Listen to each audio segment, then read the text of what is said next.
Welcome to Awakening Warriors. We talk about life, love, lessons, and learning. It's been a pretty slow week because of Thanksgiving week, I feel like, so it's not really any new updates. It's been nice. For sure. Yeah. Anyways, might as well just jump right into it. This week we're talking about the concept of developing yourself, I guess, and becoming someone that you appreciate and you love, and intentionally developing those qualities and traits that you would like to possess. So, and what I mean by that is like you are this particular individual today, and you hold these particular qualities and characteristics. And you may or may not love yourself at that point. It just depends on your own personal journey. But most people don't typically love themselves. That's why they self-sabotage and stuff. And but in order to love yourself more or at all, you can learn to develop qualities and traits that other people have, by learning it through them. So if you want to be mentored by Jim Rohn, Les Brown, Tony Robbins, I mean, the list is endless. You just start to study those individuals and learn how they act and what they do, and you start to take on those characteristics. Yeah, a couple things came to mind while you were saying that. So one of them was, and maybe we'll get more into talking about this, but like love versus self acceptance, are they the same thing? And I think there can be like parts of us that we love and accept, right? And then other parts that we necessarily don't like. But like you said, if there's these qualities of other people that we really admire and want to like emulate in our lives, then that will help us to love and accept more parts of ourselves. Yeah. And it takes like intention and I think that's where sometimes I think even still I miss the mark sometimes because like I'll read my books and like meditation's a big one, like that helps me just in general. But I think like with like the intaking of like podcasts and books and all of that stuff, like it for me, I tend to take in that information and then don't necessarily embody it or be intentional with it. So like I'll read like my Wayne Dyer book and I'm like, wow, this is so amazing. Like I love that. If I had more of this quality in my life, like that'd be great. But then that sometimes that's as far as it goes. And depending on the size of that particular task, let's say if you wanted to be more grateful or gratitude, like for me, again, I pick a year or a word every year, and you can like dedicate that particular year for the word, dedicate that word or year for each other essentially.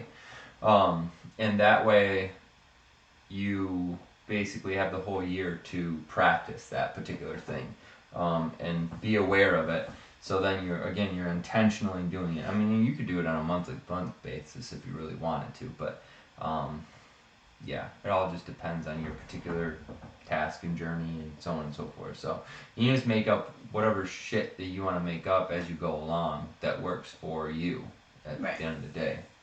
It's like, I feel like I probably said this before, but like with looking at different mentors and reading books, like you take what works for you or what you like, and you don't necessarily have to take the rest. Like, I don't agree with every single thing in my book that I've read thus far. Like, there are some things that I'm like, I don't necessarily know that I believe that, but there's so many other nuggets and like good things that would be helpful that I do take.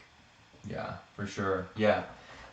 There's some traits that, you might not even care to have, So, even though there might be good qualities and characteristics to have, but they just don't necessarily, meet your personality or meet where you are at today. So, for me personally, like, and I think everybody should really focus on trying to become a different individual than you were yesterday. And that's not something necessarily to take lightly, because in my personal belief, the reason we're here is to grow as individuals. So if you can learn something from this other individual that does that specific concept very well, then you can embody it and grow in every aspect of your life, essentially. So. And it's, I don't know if this is like on topic, but it's coming to mind, so I'm going to say it. Because how I mentioned before, like I can like read things and see podcasts, and I'll like see this other person with this quality, and so then I'm like, oh, I really like that. And then when I'm not intentional and don't like embody it or have practices to start practicing that in my life, then it's almost like this disconnect, because then I feel like shit because I want this quality and I'm not doing the thing to like work on it within myself, and then I just see that person on the podcast again or read that book, and then I'm like down on myself because I'm not doing the things to get that thing. And maybe you should be, though. Yeah, maybe that's what you deserve at that point. I was gonna say too, like even like being better every single day, like there are definitely some things about today that are just better than yesterday, just because yesterday I was tired and off and whatever, but I feel like today, generally, I'm like in a regression. What? Today hasn't been off for you? Yeah, but that's what I'm saying. Today's a regression. I wouldn't call it off. Yesterday was off because I was like laggy and tired. That's not like a normal day. This is where like I'm feeling my normal energized, got to the gym, did my ice bath, blah, blah, blah. Yesterday was like screwy. Today's screwy in the sense that I feel like I'm in a regression. So as you sat here with your eyes open wide because you thought I was just going to say today was amazing, like, no. I didn't think that. Today's a regression over, well, I don't know. That's what yeah, some things are better, but overall I think I'm in a regression day. And I don't necessarily know why. And you probably would argue with this point, but some people, like, everybody has a reason to love themselves to some degree, but there's also reasons not to love yourself.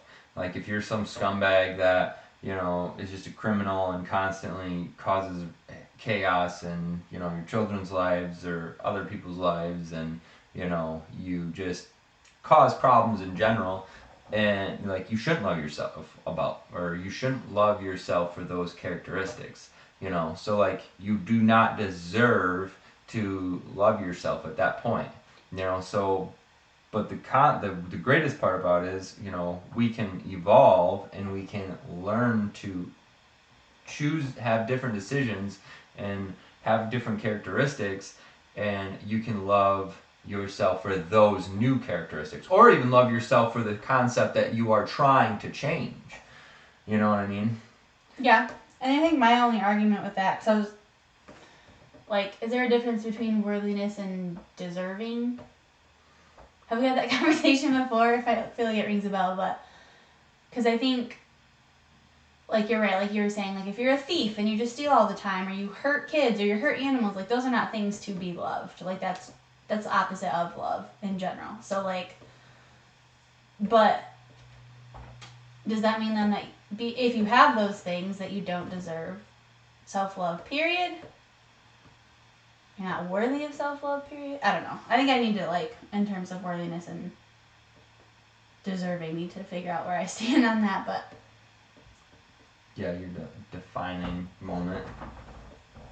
Because at the end of the day, you always have to draw a line in the sand somewhere, So for me personally, like, you don't deserve to love yourself, at least for those particular reasons, because, like, this is getting super complex and kind of off topic though, but you could be the most amazing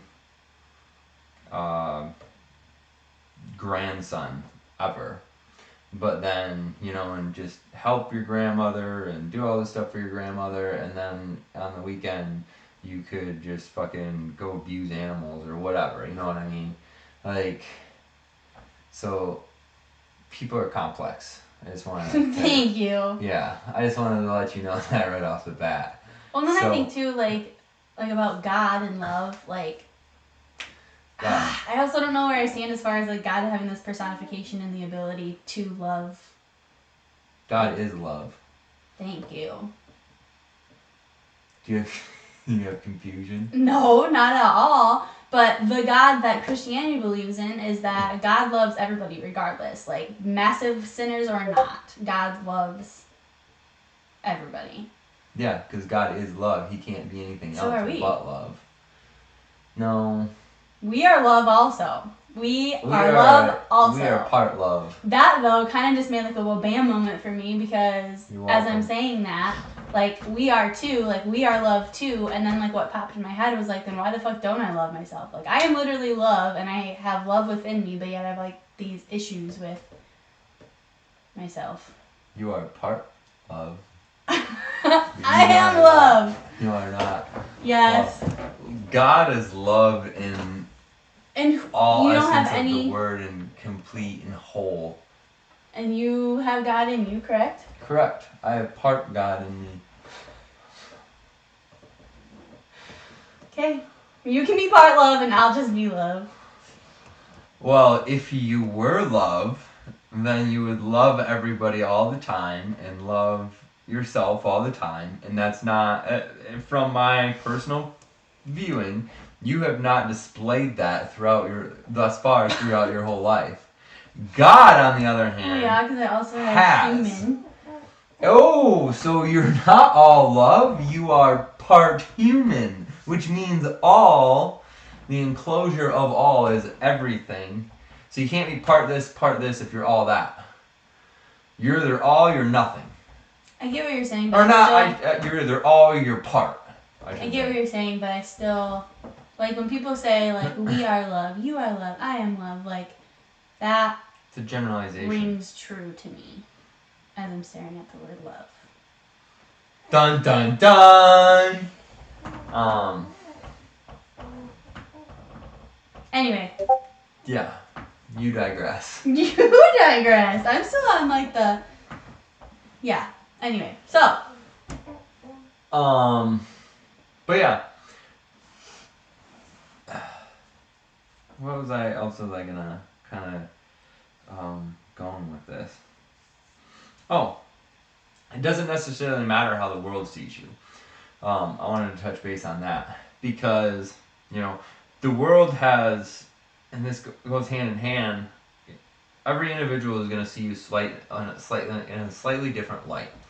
You know, I see her differently than her parents see her. Her parents see her differently than my parents see her, and, you know, so on and so forth, because of how we know them, or how we know that individual. For however many people there are, there's that many different perceptions of us. Yeah, yep. So, and there might be similars, you know, like my parents might see me very similar compared to your parents, because obviously they had the same experiences with me and so on and so forth, you know. So their perceptions were developed in similar experiences.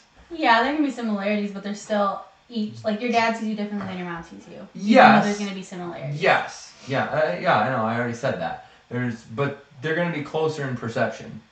I already agreed with that. Yeah. So I'm glad we're on the same page. For instance, you know, someone you see on TV, like the President of the United States. You'll see them, and that's how you know them. You know, a bumbling buffoon.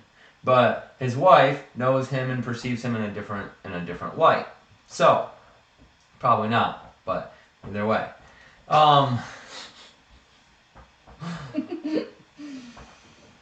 So, you know, when you keep in mind, because a lot of this, like, who you become, has to do with outside circumstances. Very often, at least. They typically, an individual typically wants to be seen a certain way. Like, I want to be seen powerful and strong, or, you know, I want to be seen loving and caring and whatever else. So you start to learn those, develop those particular traits in order to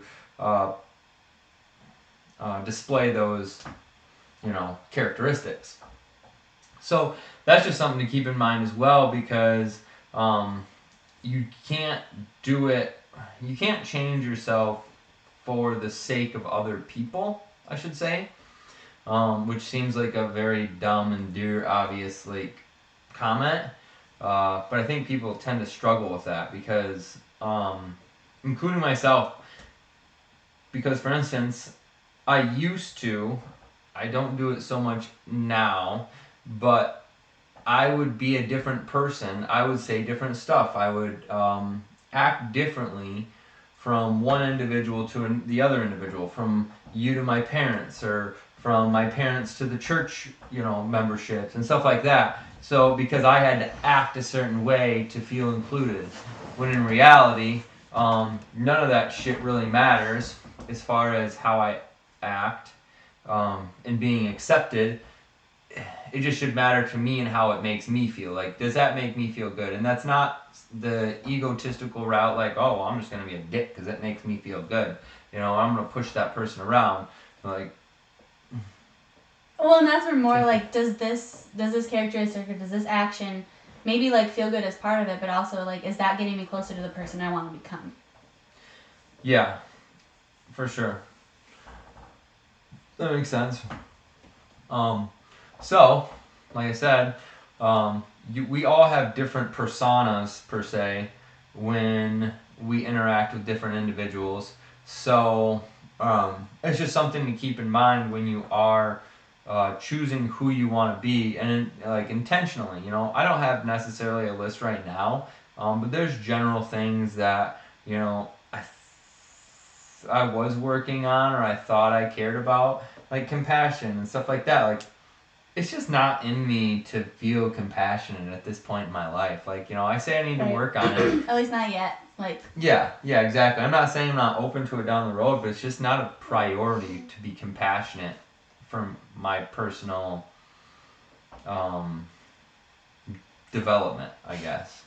I'm gonna back it up quick and talk about, like, because external motivation, like if you're like, oh, I need to become this person and I want to do that for my kids, or I want to do that because then I'll get this job, like. That can be healthy. Right. Use any motivation you can have, basically. In my personal, any motivation that you can get to get you to the next, just fucking take it. Right, and that's what I was gonna say. Is that has a time and a place, like, because if you can't find it intrinsically within you, but and that's not even accurate though, because there's something in you that still wants to change, or you wouldn't even be having that conversation or saying it to yourself. But either way, if you're like, this is a big motivating reason, it's outside of myself, like, there's a time and a place for that, and maybe it needs to start that way, and that's fine. Yeah. I guess mine was like thought vainly. Like, I'm this individual because I was just thinking, I guess, celebrities and kind of thing, like, just in general. Like the standard typical like what you might think, like, oh, I want to be like them, right, what a teenager might go through. But what you said is very necessary. And I think, again, too, just keeping in mind, like, that question, and I think maybe this came up in a training I was doing for work also, but that, like, is this thought, especially when it comes to thoughts, because those are in our head, we're the only ones that can be aware of them. So, like, is this thought or is this feeling getting me closer to the person that I want to become? And so then that can help us to, like, shift some of that, like with thought auditing, that's from Mark Evans, to, like, shift that and flip the script on things. Because if I keep thinking, oh, I'm a terrible person, I blah, blah, blah, like, is that, having that thought repeatedly, is that getting me closer to the person I want to become, which is somebody who's full of self-love and self-confidence? Like, no. Okay, so then what do I do with that? Yeah. And you just, you're not going to stop thinking that thought, but you can be aware of you thinking that thought. Because you can either be, it's the levels of consciousness is what it comes down to. Like, you can be thinking that thought, and then you can be aware that you're thinking that thought. You're like, oh shit, I can't be thinking that thought. It's, like I said, it's just how conscious you are. Where's the butter? Shut up. So then you are saying, okay, cool, I just thought that thought, unconsciously. So then you're just like, I'm going to stop. Next time, you just basically acknowledge that you need to stop thinking that thought. Every time you start thinking it. And then you just don't stop acknowledging that thought that you just thought until, you never have it again, essentially. Yeah, I don't know if that's realistic, though, to never have it again. To never have it again, probably not realistic, but to rarely have it, yes. But you also need to do something to flip the script, change the, like, you can't just, like, I don't want to have that thought, I'm going to stop having that thought. Like, you need to, your brain is used to filling that space with that thought. So whether that's like saying an affirmation or saying like, Yeah, but a lot of that shit's so Well, that's what I was depending on the individual. And that's only gonna work for certain individuals. Half that shit's just honestly that's just it's not foo-foo bullshit, but it's foo-foo bullshit for a lot of people. only because, and this is where I come, especially with affirmations, is because if you're telling yourself in the mirror, I am worthy, and you don't fucking believe that, your brain is telling you liar every single time you say it. So that's why I have an issue with affirmations that are I am. Just that alone, like I am a word, but you can say I'm in the process of believing I am worthy, because I can get behind that, because I am in the process of. It's all a process, but to sit in the mirror and say I am full of love for myself, like my brain's gonna be like, no, you're not. But I can say I'm in the process of learning to love myself. I agree, 100%. So yeah, affirmation can be that. It doesn't have to be the complete opposite of. And well, I mean, either way, those yes. If I were to do an affirmation, that is 100% how I would personally do it. And I know that you're coming obviously from your perception and your perspective of life, but if for me to just sit here and command myself every single time to not have that thought is not going to work for me. I'm not saying that. I'm just saying disregard it. Just the mere fact that you're acknowledging it and your disapproval of that is enough. But what you resist persists also. Yes, so but you're not resisting it per se. You're acknowledging it. And your disapproval of it. You're not trying to fucking think, But even a disapproval is an attachment. What's that? Even a disapproval is an attachment. I think maybe it needs to end with just the acknowledgement of. Because that's the noticing. That's that like, oh, interesting, I had that thought of self-loathing again. Yeah, and then just say that's not okay to have or whatever. Because you're already feeling that it's not okay to have. Because you're... You know what I mean? It might not be the thought that you want to have, or it might not be getting you closer to the person you want to become. But it's not that it's not okay. Ed Milet still has thoughts to this day that he's not capable or whatever what is it? Imposter? Syndrome, yes. Yeah, I know. Where are you going with this? Especially because of just words that you use and things that you love, disapproval is still an attachment to that. It's not just because that's not resistance though. I said attachment. Yeah, but you originally said resistance because whatever resists persists. Right. And there's nothing wrong with having an attachment to it then. If you're not attaching resistance and disapproval to the same thing, then there's no reason why you can't have disapproving or be disapproving of it. That's fine, but that's still an attachment then. So yeah, maybe it's not resistance, but it's an attachment to the thought. And there's not getting you any closer to who you want to become. And there's nothing. Yeah, I would disagree with that because you have to acknowledge at some point. You can acknowledge. You have to. Well, yeah, you have to acknowledge your disapproval. If you're just acknowledging it, that means, oh, yep, there I had the thought of self-loathing. That's when you meditate, you just notice your thoughts. You don't approve or disapprove of them as they come into your head. I'm not talking meditation right now. I'm That's talking about fine. We live our lives, and that quote unquote should be meditation, all of the time, because we are silently observing. The silent observer doesn't have the role of stamp of approval, red X. It's just noticing that that's there. Yeah. But for change, you have to have a stamp of approval or not a stamp of approval. You have to have, yes, that's okay, or no, that's not okay. Otherwise, oh, I just robbed somebody again. Oh, I just stabbed him in the fucking head again. Like, you have to have some sort of scale to infect change. And I think you can't just have change without any attachment. You have to be attached to the change. The only reason you want to change is because you're attached. You are like giving all these like really big examples, which is not day-to-day life for most of these people. Most of the people here are not out stabbing people in the head again. Well, I'm looking at like thoughts that we have. Okay. To make can talk change. About snapping at your kid. I just noticed when I snapped at my kid.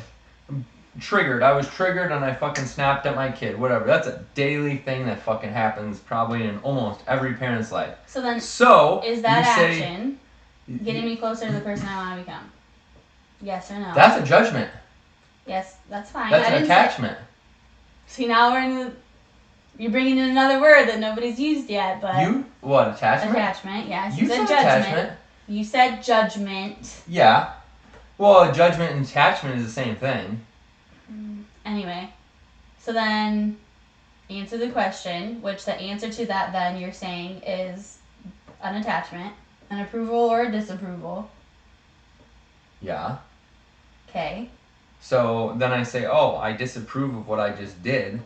You know, like I'm not saying you hold it against yourself, and I'm not saying that, you know, you make this huge attachment, but you have, in order to change, you actually have to acknowledge there's something wrong. You know, otherwise there's no reason to change. That's like this, I don't know, maybe I'm just on my soapbox, but that's also like saying that we're all freaking broken and need fixing. Like, maybe the way we are isn't getting us the life that we want, but that doesn't mean broken. And that's not, for me, I don't have an attachment to being broken or whatever. Yeah, I'm fucked up. That's not the same as broken. I am broken. You broken, fucked very up, much retarded. Still put to use even though you're fucked up. So, yeah, I'm not saying that I can't be useful. A fucking broken hammer or something, still you can fucking hit things with. Still has its use even though it's broken. It's just not as useful. Change doesn't immediately following something being hold wrong. Hold on. And if I put this hammer back together, although the hammer will still smash the nail, I can just put it in my hand, fucking hammer it down with the head of the hammer, right? With the piece of metal. But it would be a much more effective tool if I reattached these two pieces and then I could go like this to it. It would be a much more effective tool. So I'm not saying we're all fucking broken. Every single individual is broken. But change does not immediately follow something being wrong. Maybe like no longer. I never said that. Yes, you did. We can watch it back, and you said change comes because something is wrong. That's why you said. I didn't say immediately after. When did I say? Change, period. It doesn't go something wrong. Change. There doesn't have to be anything wrong to want to change. Okay, fine. No longer effective. Like if you think about a saw. Something wrong is usually a massive force behind it, massive motivation, because things aren't operating as well as they should. If things were operating as well as they should, things wouldn't need to be changed.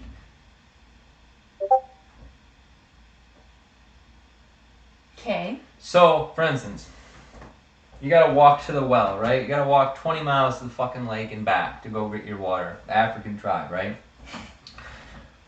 Well, you know, there's nothing necessarily wrong, right, with walking there and back, besides the fact that it takes too much time, it wastes energy. I already said that. What's that? I already said not effective. No, it's effective. You get water and you walk and get water. And, yeah, it's not efficient. Okay, so cool. You're wasting a lot of resources. You know, the fucking list is endless. You know, now the fucking people are unprotected. You know, you could go forever on like why something is wrong with that method. Okay? That's the only thing that generates innovativeness, is because it can be done better. Because someone sees something wrong with this particular thing. You know what's popped in my head? What? Words matter, baby. Good, I'm glad. So, if it's not,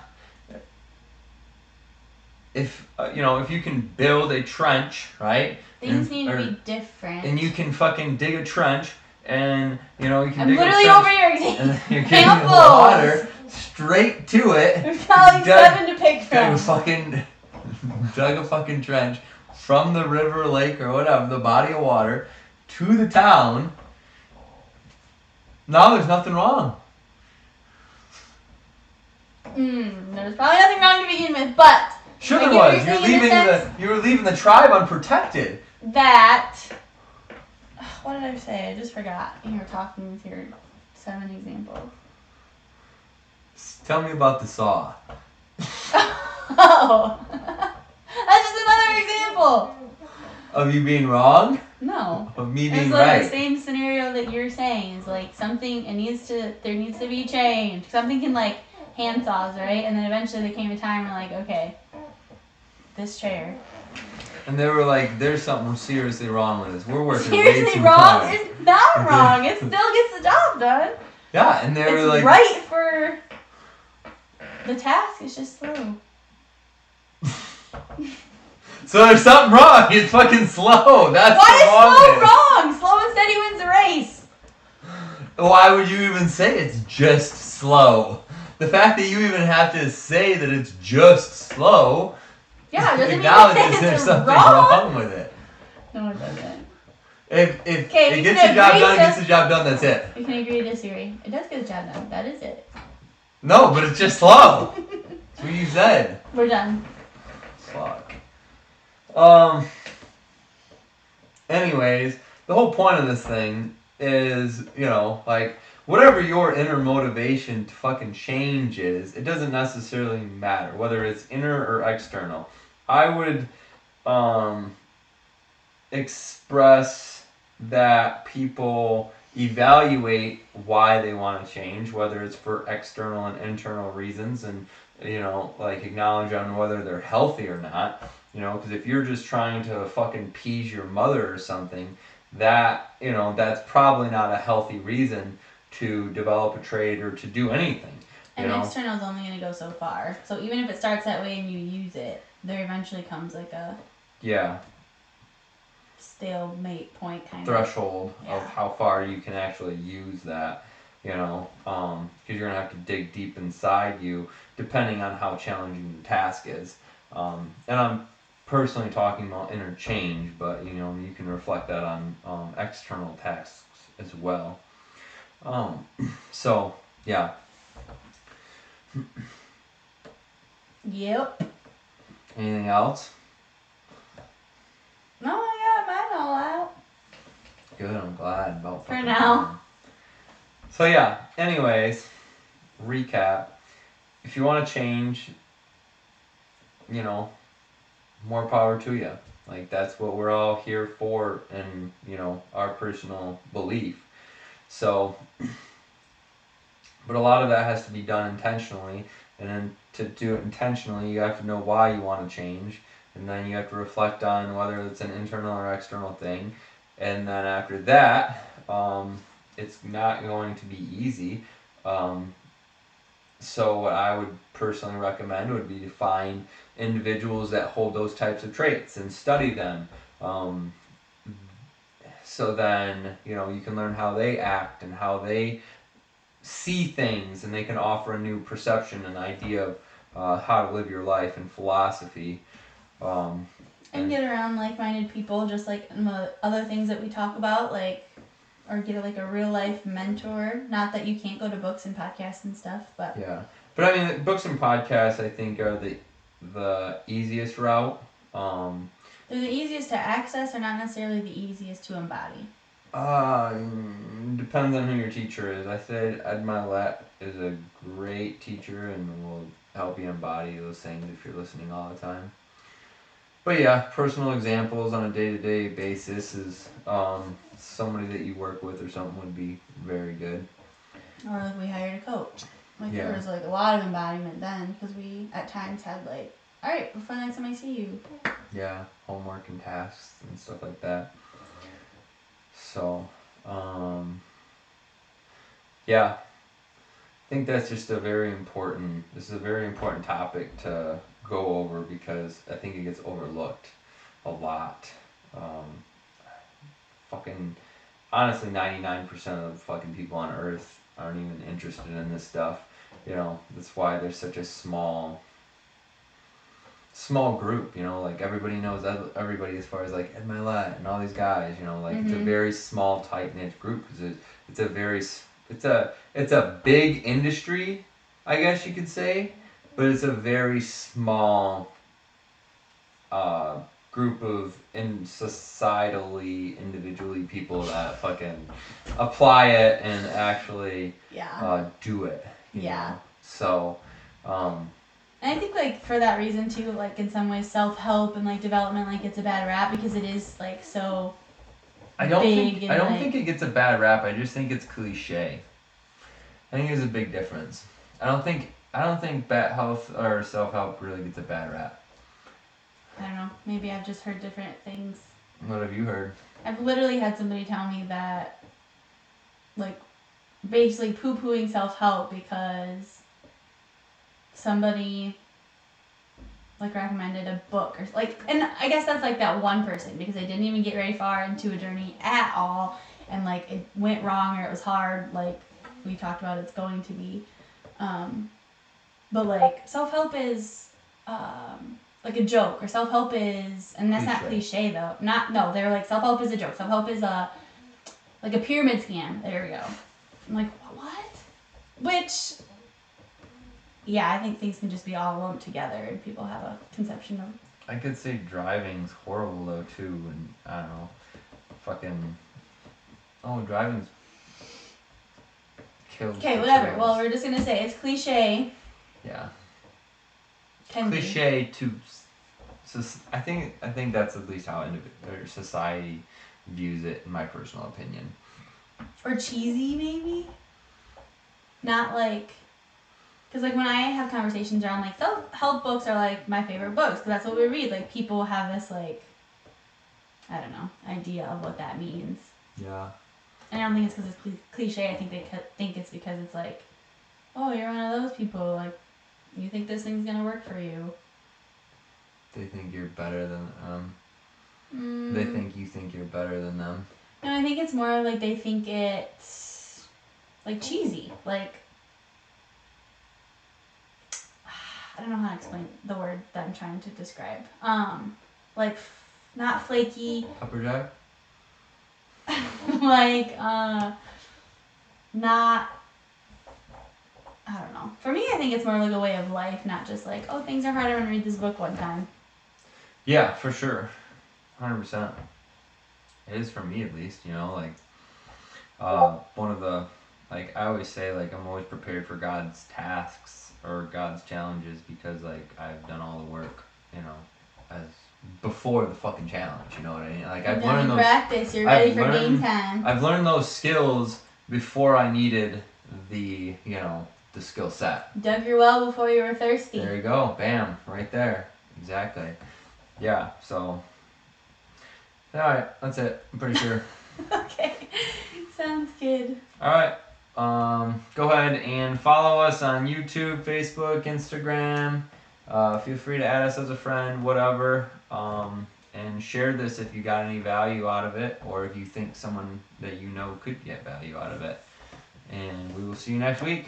See ya.